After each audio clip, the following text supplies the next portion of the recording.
एक शाम प्राची टीवी पर सीरियल देख रही होती है। तभी उसकी सास वहां आती है। अरे सीरियल में तो ऐसे मग्न है जैसे आज रात का खाना पड़ोसी आकर बनाएंगे। मुझे पता ही नहीं था आपने अपने बेटे की शादी पड़ोस में भी की हुई है। हैं? मतलब? मतलब इस घर में सारा काम बहू ही करती है, आप तो सिर्फ खर्राटे मारती हैं। अच्छा जी, फिलहाल तो तुम आराम फरमा रही हो, चलो जाओ, ये मेरे टीवी देखने का समय है। आहा, इसीलिए मुझे भगाया जा रहा है। सॉरी, अब तो बिल्कुल नहीं जाऊंगी। प्राची की इस बात पर दोनों सास बहू के बीच टीवी रिमोट के पीछे बच्चों जैसे छीना झपटी शुरू हो जाती है, जिसके बीच श्लोक भी काम से घर वापस आ जाता है। आज मेरी चूहे बिल्ली की जोड़ी किस बात पर झगड़ रही है? अरे तेरे बीवी मुझे टीवी ही नहीं देखने दे रही। अरे तुम्हारी मम्मी मुझे खाना बनाने के लिए फोर्स कर रही है। अरे वाह, ऐसे बेतुके रीजन पर तो बच्चे भी झगड़ा नहीं करते। अरे मुझे कुछ मत बोल, सब इसने ही शुरू किया है। हाँ हाँ, जैसे आप तो बहुत दूध की धूली है ना। अरे बस दोनों चुप। प्राची जाओ, खाने की तैयारी करो। और माँ तुम छोड़ो, तुम्हें क्या बोलूं, शांति से अपना सीरियल देखो, मुझे दोबारा लड़ने की आवाज सुनाई नहीं देनी चाहिए। ऐसा बोलकर श्लोक वहां से चला जाता है, जिसके पीछे पीछे प्राची भी कुछ न कुछ बड़बड़ाते हुए रसोई में चली जाती है। हाँ हाँ, सासू जी को तो कुछ बोलेंगे ही नहीं, बस मुझ पर ही हुक्म चलता है, खाना बनाओ, जैसे मैं इनके घर में खाना बनाने के लिए आई हूँ। इसी तरह शाम बीतती है और रात को श्लोक और प्राची की सास खाना खाकर सोने चले जाते हैं, लेकिन प्राची गुस्से में कुछ खाए बिना काम में ही लगी रहती है। इस घर में किसी को घंटा फिक्र नहीं पड़ता, मैं खाऊं या भूखी रहूं। प्राची कुछ देर के लिए रसोई से बाहर जाती है और जैसे ही वापस आती है तो वहां दूध का भरा ग्लास देखकर हैरान रह जाती है। फिक्र पूरी है, बस दिखाना नहीं है। प्राची दूध पीकर सोने चली जाती है और अगली सुबह एक बार फिर सास बहू का कार्टून नेटवर्क स्टार्ट हो जाता है। ये तुमने ही किया है। अरे अजीब जबरदस्ती है, मैं बोल रही हूँ मैंने कुछ नहीं किया।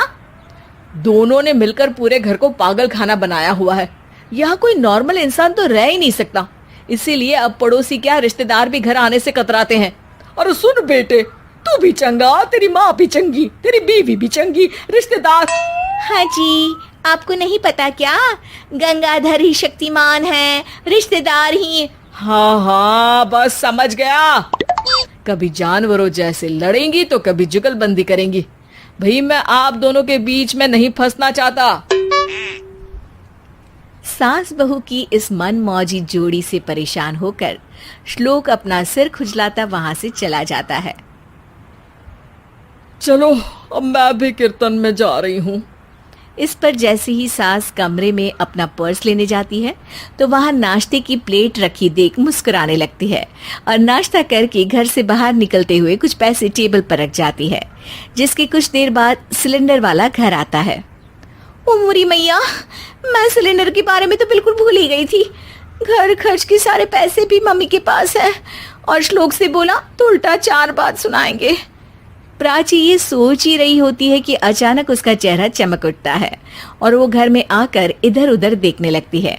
तभी उसकी नजर टेबल पर रखे पैसों पर पड़ती है, जिन्हें वो सिलेंडर वाले को दे देती है। ये सब श्लोक देख लेता है। अच्छा बेटे, इतना बड़ा घोटाला, सबके सामने मैं तेरी दुश्मन और पीठ पीछे तेरी मेरी यारी। इस पर श्लोक एक प्लान बनाता है और शाम को सब एक साथ बैठे होने पर बोलने लगता है।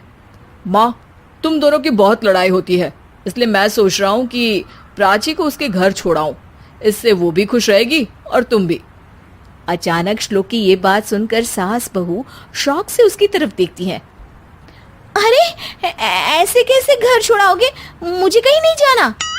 अरे तुमने बोला नहीं पर मैंने सुन लिया, तुम्हें मम्मी के साथ रहना अच्छा नहीं लगता, मुझे पता है। अरे वो अरे, जब बहू खुद कुछ काम बोले तो वो तुझे सुनता नहीं, और अब जो इसने बोला ही नहीं वो तू समझ गया। जब उसे नहीं जाना तो फिर जबरदस्ती क्यों कर रहा है? अच्छा, फिर आपको मौसी के घर छोड़ाता हूँ, बस अब आप दोनों एक घर में एक छत के नीचे नहीं रह सकती। मैं इस टॉम एंड जेरी की जोड़ी को और नहीं झेल सकता। है? ऐसे कैसे नहीं रह सकते?